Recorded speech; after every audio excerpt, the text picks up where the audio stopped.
Pay attention to the woman in the parking lot in this CCTV footage. That's 35-year-old Sade Dixon walking toward her car outside her Orlando apartment complex. She's bundled in a jacket, keys in hand, ready to head inside for the night. Just behind her, headlights flicker from a dark SUV that's pulled in quietly at the far end of the lot. However, what Sade doesn't know is that the man behind the wheel is her ex-boyfriend, 41-year-old Markeith Lloyd. He's armed, angry, and watching her every move. He's come here with one purpose: to make sure she never walks away from him again.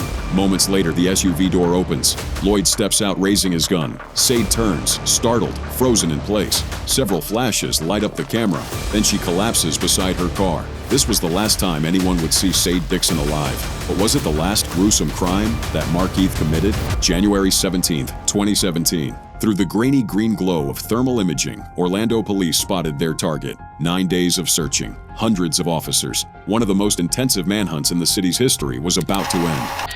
Entry 3, we're at hold-off distance about 2 miles. Let us know when it's time.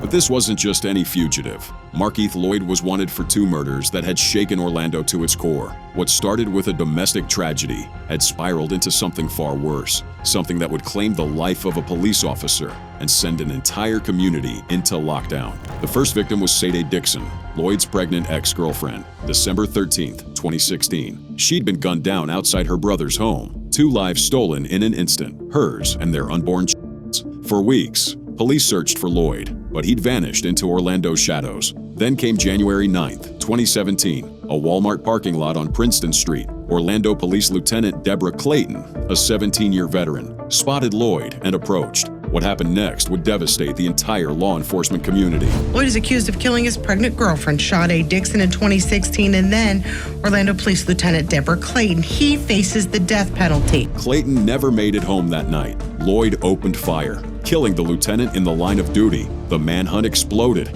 Every available officer flooded the streets. Helicopters circled overhead. The entire region went on high alert. The search would claim yet another life. Orange County Sheriff's Deputy Norman Lewis died in a motorcycle crash while racing to assist in the manhunt. 3 deaths, 1 fugitive. The pressure to find Lloyd became overwhelming. For 9 days, Lloyd stayed hidden. Police tracked phone pings, followed tips, knocked on doors. The thermal cameras never stopped scanning. Air units coordinated with ground forces, establishing perimeters across the city. Can't light it up, but we'll be eyes on.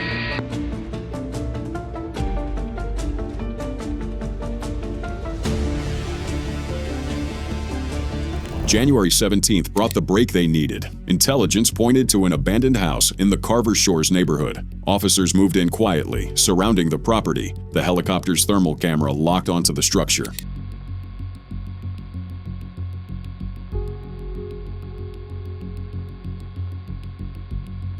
Charlie 36, watch 2.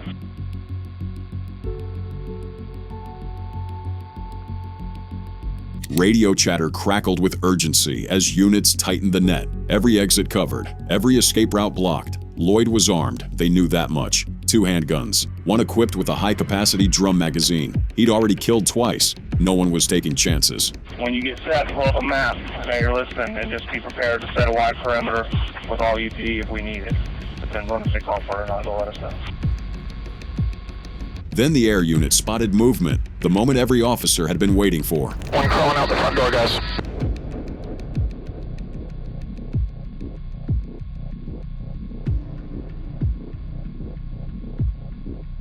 Lloyd was attempting to escape through the back door, crawling across the yard. Officers closed in, weapons drawn, commands shouted. The thermal footage captured every second as dozens of law enforcement officers converged on the suspect, who terrorized their city for over a month.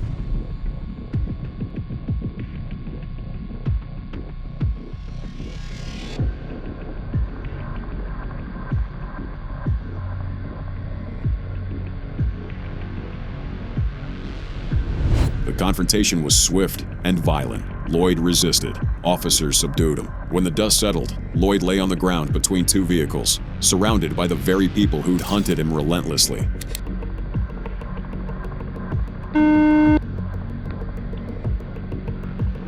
Alright, I'm 26. They need a case book. That's 10-4 from watch 2. Go ahead and send one. They may have OPD en route, but go ahead and send one in case they need it. As officers lifted Lloyd from the ground, his face bloodied and swollen, they made a deliberate choice. The handcuffs that secured his wrists belonged to Lieutenant Deborah Clayton, a final gesture of justice for a fallen officer.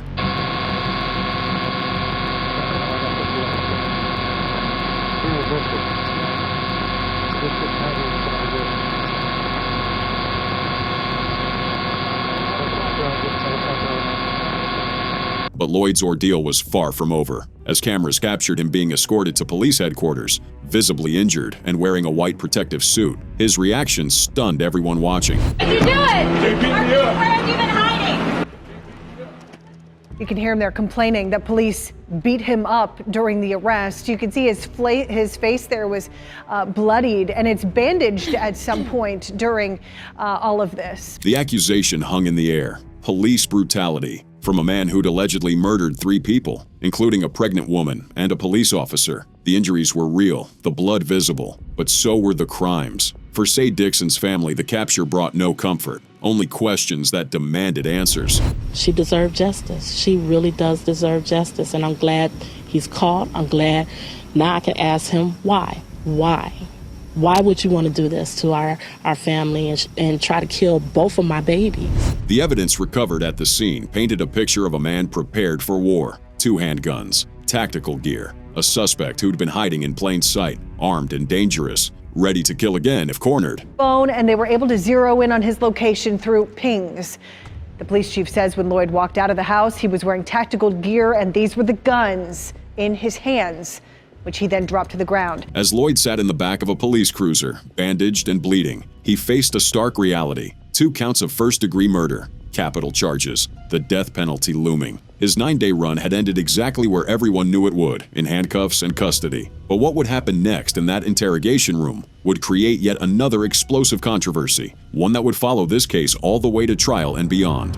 Behind every headline is a family forever changed. Behind every statistic, a life that mattered. The first victim in this tragedy would never see justice herself. She deserved justice. She really does deserve justice, and I'm glad he's caught. I'm glad now I can ask him why.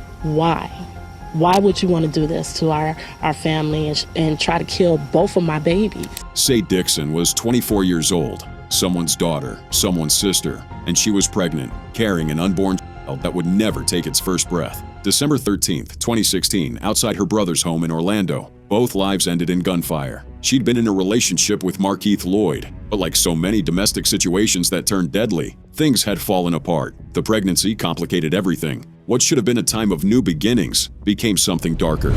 Lloyd is accused of killing his pregnant girlfriend, Sade Dixon, in 2016, and then Orlando Police Lieutenant Deborah Clayton. That December night, Sade went to visit her brother. Lloyd showed up. What exactly transpired in those final moments would later become a point of fierce legal debate. But the result was undeniable. Gunfire erupted. Sade fell. Her brother tried to intervene and was wounded. And when it was over, 2 innocent lives had been stolen. Investigators descended on the scene. The evidence when he was later captured would paint a grim picture. Phone, and they were able to zero in on his location through pings. The police chief says when Lloyd walked out of the house, he was wearing tactical gear, and these were the guns in his hands, which he then dropped to the ground. He had been armed before meeting Sade. The investigation intensified. Tips came in. Sightings were reported and checked. But Lloyd stayed one step ahead. He knew the area. He had help. And he was dangerous, proven by what he'd already done. For over a month, police searched for Markeith Lloyd, with a $60,000 bounty on his head. For the police, it was just normal proceedings in an investigation until Lloyd struck again.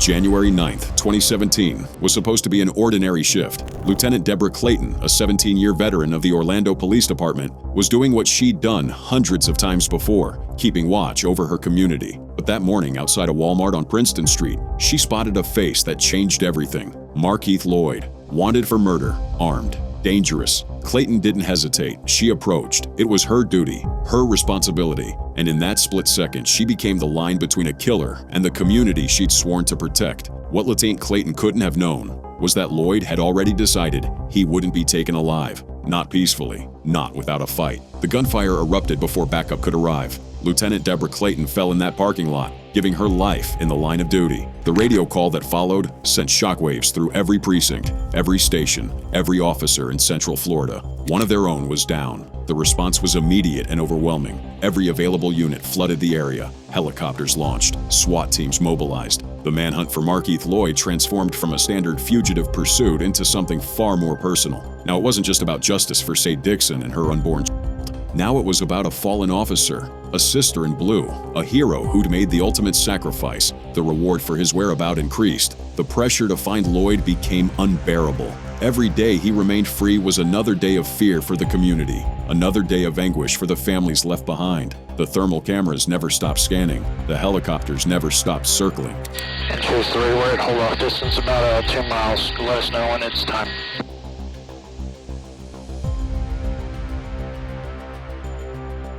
For 9 days, the manhunt consumed Orlando. Officers worked around the clock, tracking every lead, following every hint of movement. The coordination between Orlando Police, Orange County Sheriff's Office, and federal agencies became a model of law enforcement cooperation. We can't light it up, but we'll be eyes on.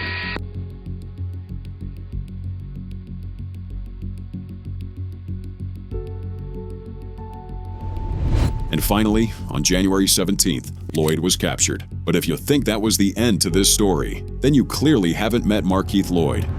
The manhunt was over. Markeith Lloyd was in custody, but the legal battle was just beginning. Hours after his violent arrest, while medical staff treated his injuries and bandages wrapped his head, detectives led Lloyd into an interrogation room. Cameras were rolling, microphones were recording, and for 43 minutes, what happened in that room would have become the most contested piece of evidence in 2 separate death penalty trials. This wasn't just another police interview. This was a suspected cop killer, freshly captured, visibly injured, claiming brutality, sitting across from detectives who'd spent 9 days hunting him. The tape that emerged from that interrogation would spark legal warfare that lasted years. The interrogation began with the formalities. Anyone threaten you or promise you anything right now to get you to talk to us? No, sir. All of these to show that he was willing to talk, that no one had threatened or coerced him. But here's where the legal battlefield was already forming. Lloyd had just been violently arrested. His face was bloody. His eye was injured badly enough to require heavy bandaging. He'd been shouting about police brutality just hours earlier. The defense would argue that no statement made under those conditions could be considered voluntary.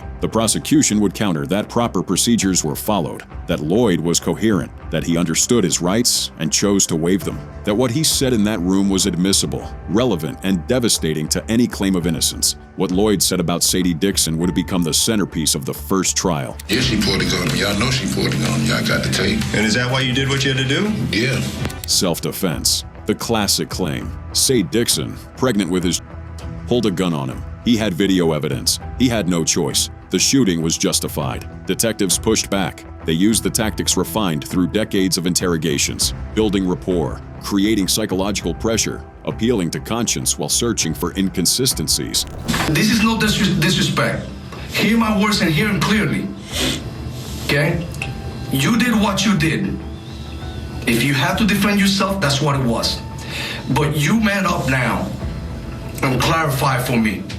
My challenge to you is be a man. The back and forth continued for nearly an hour. Lloyd maintained his version of events. The detectives probed for details, for admissions, for anything that could lock him into statements that contradicted the physical evidence. Bill Sheffer, watching the legal implications unfold, saw exactly what the defense would face. When your client makes statements that can be construed as, say, confession or admissions against interest, and certainly that appears what this statement contains. Statements that sound like confessions, admissions against interest, words that, when played to a jury, carry weight that no amount of cross-examination can fully neutralize. The tape captured Lloyd's voice, his demeanor, his explanations, and according to Schaefer, it sounded exactly like someone admitting they pulled the trigger. WFTV legal analyst Bill Schaefer listened to the tapes. He thinks they sound like a tacit admission that Lloyd pulled the trigger in both murder cases. The detectives continued building their record. They needed Lloyd to elaborate, to explain, to provide details that would either support or undermine his self-defense claim.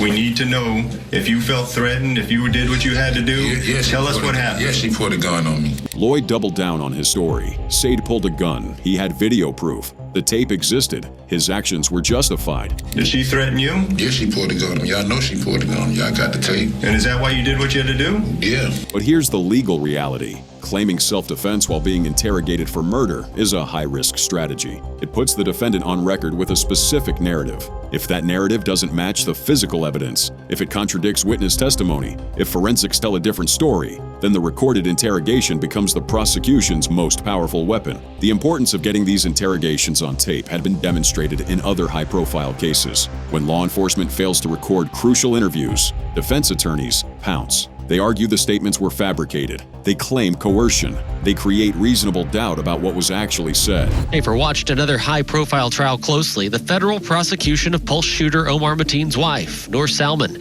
She walked, in part because the feds failed to record her interrogation. That's why prosecutors wanted this tape admitted. That's why they would fight to make sure every jury heard it. Shown us that jurors want to have the defendant's statement recorded. It removes any doubt that these are law enforcement's words and not the defendant's, and that is critical oftentimes. Jurors trust their own eyes and ears when they can watch a defendant speaking, explaining, making claims and admissions. The impact is exponentially greater than reading a police report or hearing an officer testify about what was said. The stakes couldn't be higher. Lloyd faced 2 separate death penalty trials, one for Sade Dixon and her unborn child, one for Lieutenant Deborah Clayton. In both cases, what he said in that interrogation room could mean the difference between life in prison and execution by the state of Florida. But Lloyd still had something up his sleeves. After the cameras stopped rolling on his violent arrest, after the interrogation tape was sealed, Markeith Lloyd entered a new phase: incarceration, awaiting trial. And for the Orange County jail staff tasked with housing him, the real challenge was just beginning. For weeks, sources reported something unusual. The accused cop killer was cooperative, quiet, following rules. The man who'd murdered 3 people, including a police officer, seemed almost docile behind bars, until he wasn't. Yeah, we still don't know why Markeith Lloyd acted this way. We have been told that Lloyd is usually on his best behavior inside the Orange County jail, but something set him off, so violent that sources told me that they couldn't get close enough to him, not even to use pepper spray. But behavioral patterns in custody don't predict volatility, and what happened next would prove just how unpredictable Markeith Lloyd could be. Without warning, without explanation, the man who'd been polite and compliant suddenly erupted into violence inside the Orange County jail. Phones ripped from walls, glass shattered, electronics destroyed. The kind of property damage that doesn't happen by accident. The kind of destruction that takes rage and sustained physical force. Sources have told us the accused cop killer was violently ripping phones off the wall in the jail. The damage ran into thousands of dollars, but the cost wasn't just financial. This was a maximum security facility housing one of Central Florida's most dangerous inmates. An outburst like this triggered immediate lockdown protocols, special response team deployment, every precaution taken to ensure Lloyd couldn't hurt himself or anyone else. Sources describe the scene as chaotic. Lloyd tearing through the day room like a man possessed, breaking anything he could get his hands on. The phone ripped completely off the wall, the television smashed, an iPad destroyed, and through it all, shouting. Erratic verbalizations that would continue when he was eventually dragged to court. Sources tell us corrections officers heard a noise and then turned around to see that Lloyd had tore the phone right off the wall. He was erratic, they tell us, and yelling things similar to that outburst in court, shouting, quote, "I am the Son of God."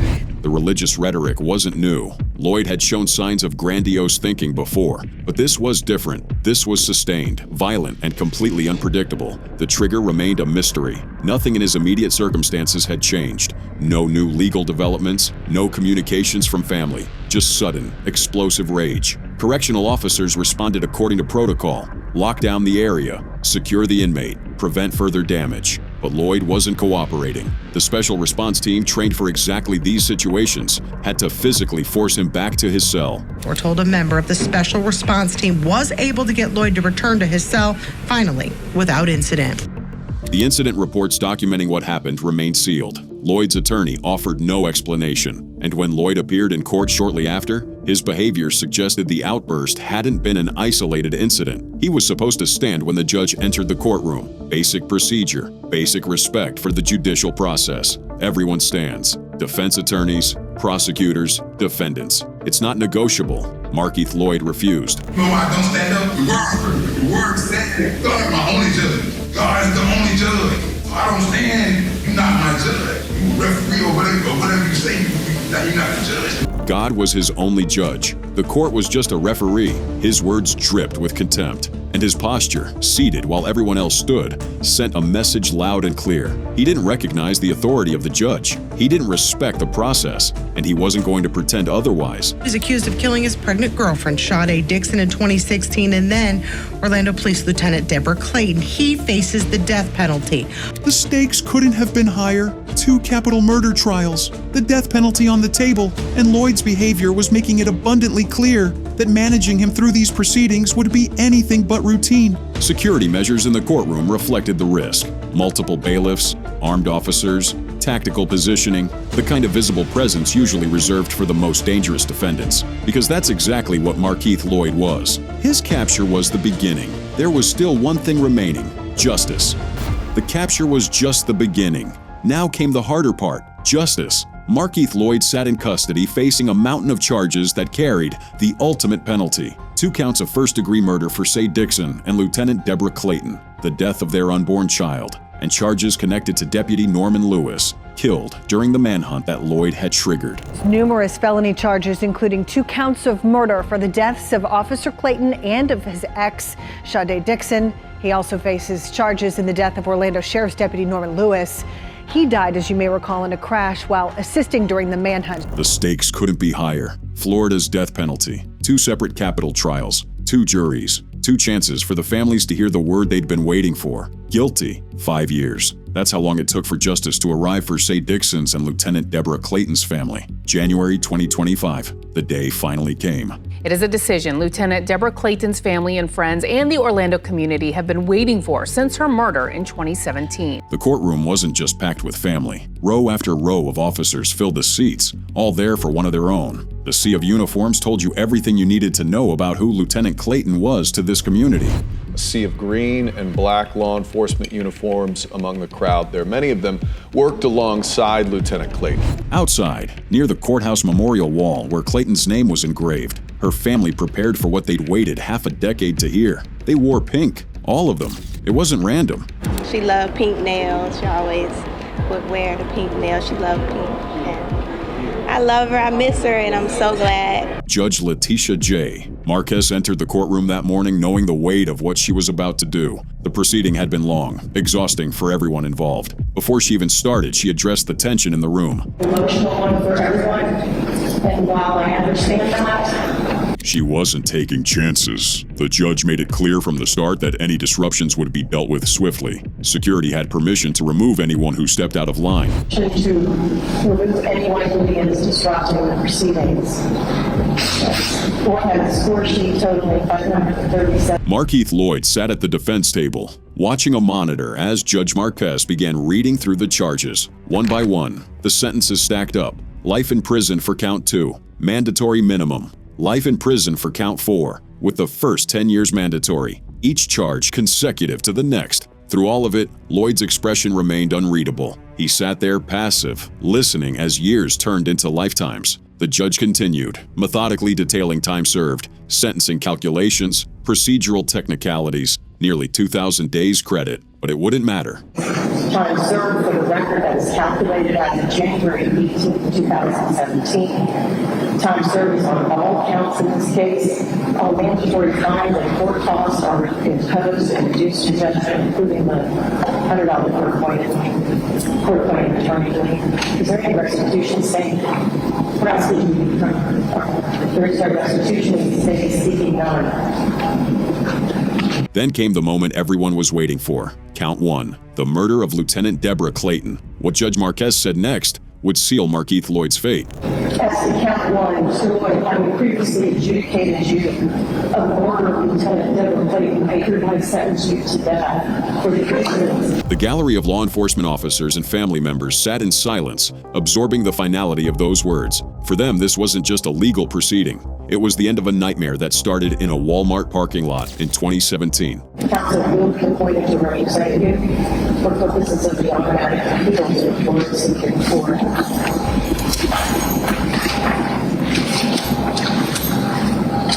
Judge Marquez wasn't done. She clarified that none of the sentences would run concurrently. They were consecutive, every single one. Even if the death penalty was somehow overturned, Lloyd would never walk free. Consecutive to the sentence that was pronounced in 16 CF.5738, that being count one murder shot at Dixon. For a moment, it seemed like the proceeding would end quietly. The judge had spoken, the sentence delivered. But Markeith Lloyd had other plans. What happened next turned the solemn courtroom into chaos.